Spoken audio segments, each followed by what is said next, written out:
Assalamualaikum warahmatullahi wabarakatuh. Tapi pun, apa kabar anak-anakku yang pinter? Semoga kalian tetap sehat dan masih semangat ya belajarnya. Ingat, kalian tetap menjaga kesehatan, tetap belajar di rumah ya. Udah tahu kalian tujuannya kenapa, untuk mencegah pandemi virus corona.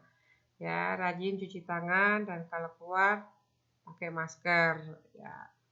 Baiklah anak-anak, kita akan melanjutkan materi pelajaran kita minggu kemarin tentang perkembangbiakan pada makhluk hidup. Kemarin pada makhluk hidup yaitu pada manusia. Pertemuan berikutnya adalah perkembangbiakan pada makhluk hidup yaitu pada tumbuhan. Masih ingatkah kalian apakah itu perkembangan makhluk hidup? Ya, perkembangan makhluk hidup adalah kemampuan makhluk hidup untuk menghasilkan individu baru yang sifatnya sama atau menyerupai induknya. Tujuannya adalah untuk menghasilkan keturunan sehingga dapat melestarikan jenisnya. Bagaimana agar sumber daya alam berupa tumbuhan tidak punah?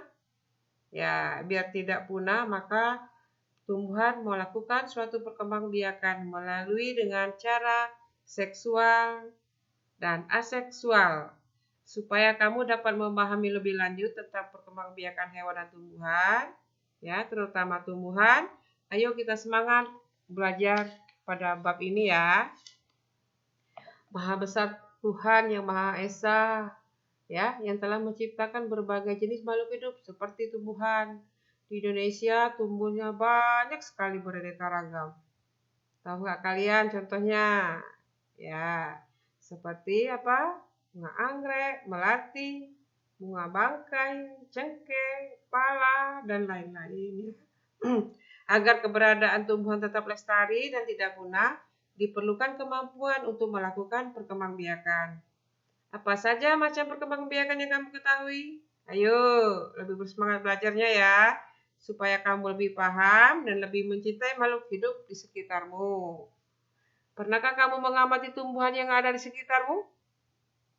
Nah, tahukah kamu bagaimana tumbuhan berada di sekitarmu menjadi bertambah banyak? Bagaimana tumbuhan tersebut berkembang biak atau bereproduksi? Nah, kita lanjutkan. Bab ini membahas tentang reproduksi pada tumbuhan, yaitu secara kawin yang disebut generatif.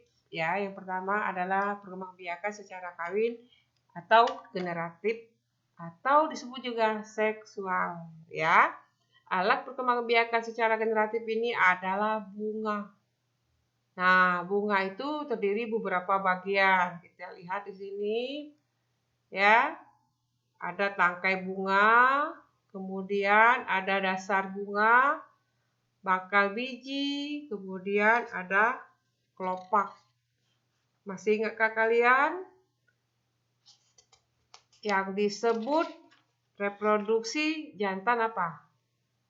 Ya, benang sari. Yang terdiri dari kepala sari ya dan benang sari. Kemudian kalau yang betina, kepala putih dan tangkai putih. Kemudian di sini ada mahkota.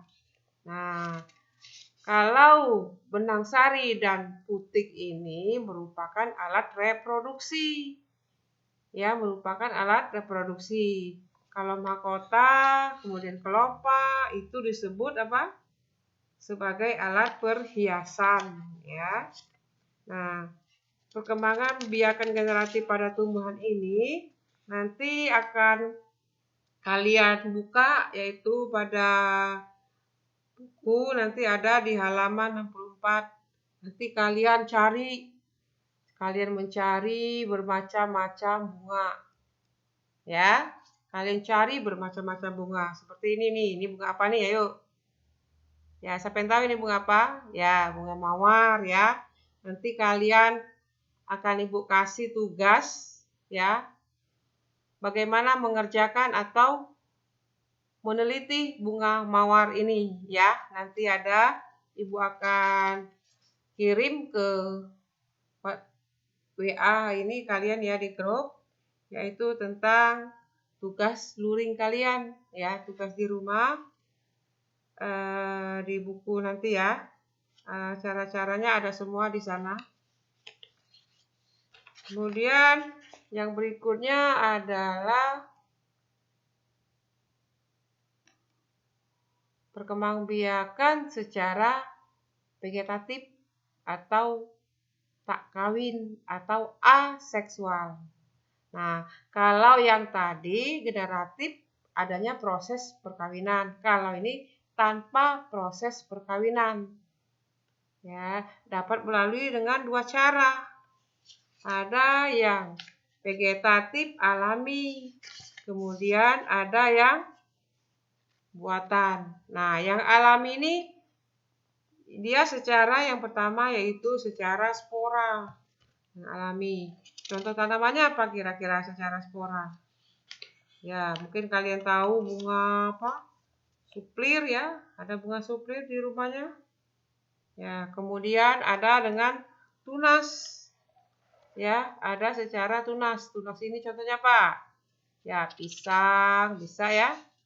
Kemudian rizoma. Nah, kalau rizoma ini contohnya apa? Contohnya yaitu misalnya kunyit, laos, jahe, ya. Kemudian yang berikutnya adalah umbi lapis. Nah, umbi lapis kalian tahu pasti ya. Contohnya yaitu pada bawang merah ya. Kemudian yang berikutnya adalah umbi batang. Umbi batang ini contohnya pada kentang. Nah, ada lagi yang berikutnya vegetatif alami dengan daun. Daun ini contohnya bunga cocor bebek ya. Bunga cocor bebek pada ketiak-ketiak daunnya itu tumbuhlah calon tunas baru yang disebut kuncup adventif daun ya. Kemudian yang berikutnya adalah dengan cara stolon. Nah, kalau stolon ini contohnya pada strawberry. Nanti kalian akan lihat di gambar di buku. Nanti halaman 56 ada ya. Stolon contohnya strawberry. Ya, dan kalian cari contoh-contoh lain ya. Nah, untuk berikutnya adalah perkembangbiakan vegetatif buatan. Kenapa disebut buatan di sini? Karena ada bantuan manusia. Mungkin kalian pernah ya mencangkok ya. Contohnya apa tanaman yang bisa dicangkok? Ya, misalnya kalian mencangkok mangga ya. Nanti kita praktekkan ya. Mudah-mudahan pandemi ini cepat berlalu ya. Amin.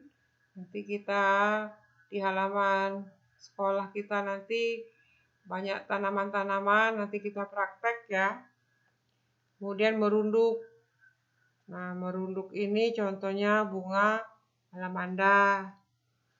Nah, kemudian stek.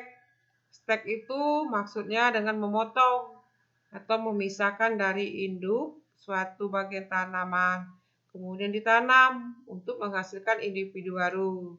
Contohnya apa yuk? Ya, contohnya ya singkong dan bermacam-macam lainnya ya. Kemudian menempel ya. Misalnya kita menempel. Menempel ini disebut juga okulasi ya. Kita ini menempelkan mata tunas yang ada pada kulitnya, yaitu pada tanaman yang lain yang sejenis ya. Kita tempel, misalnya tanaman jeruk ya berbatang kuat, jeruknya berukuran kecil serta rasanya masam. Dan terdapat pula jeruk yang batangnya tidak terlalu kuat tetapi manis. Nah, mata tunas jeruk dengan hasil buah besar dan manis ditempelkan pada jeruk yang berbatang kuat. Oleh karena itu nanti akan dihasilkan jeruk yang berbatang kuat dan berbuah besar dan manis. Oke, menarik bukan? Ya, nanti kita akan praktek ya. Demikianlah anak-anak materi kita pada pertemuan ini.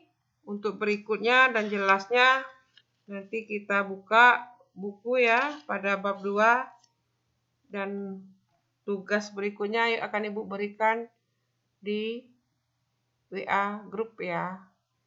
Terima kasih atas perhatiannya. Assalamualaikum warahmatullahi wabarakatuh.